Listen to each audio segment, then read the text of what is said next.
Tires, air springs, and shock absorbers go hand in hand when it comes to both vehicle safety and your fleet's maintenance costs. Remember this simple fact: worn shocks cause damage to your tires and air springs. When your shocks become worn, they present safety concerns such as poor vehicle handling and body control. Additionally, worn shocks have less resistance to tire hop. This significantly increases stopping distance and can be dangerous for those on and off the road.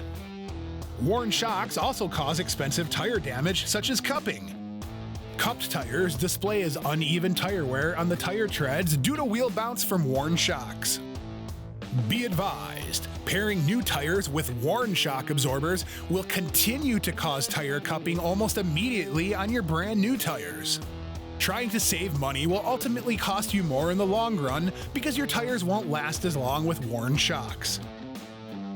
The Technology and Maintenance Council recommended practice states that fleets have found it beneficial to install new shocks when installing new tires to maximize tire life.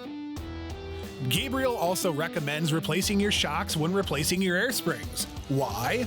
Shock absorbers are the last line of defense to your air springs, which have a greater chance of pulling apart or being torn when worn or bad shocks are present. Replacing air springs without replacing shocks will result in excessive wear and likely catastrophic damage to your new air springs. Newly replaced shocks will also help prevent damage to cargo, lights, electronics, and other vibration-sensitive equipment. Additionally, a smooth riding vehicle not only protects your cargo, but will also keep your drivers happy, safe, and working hard for your fleet. Don't let what happened to your old tires and air springs happen again.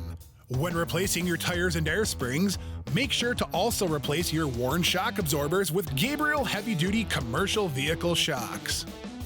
Visit Gabriel.com/where to buy to find a Gabriel supplier today.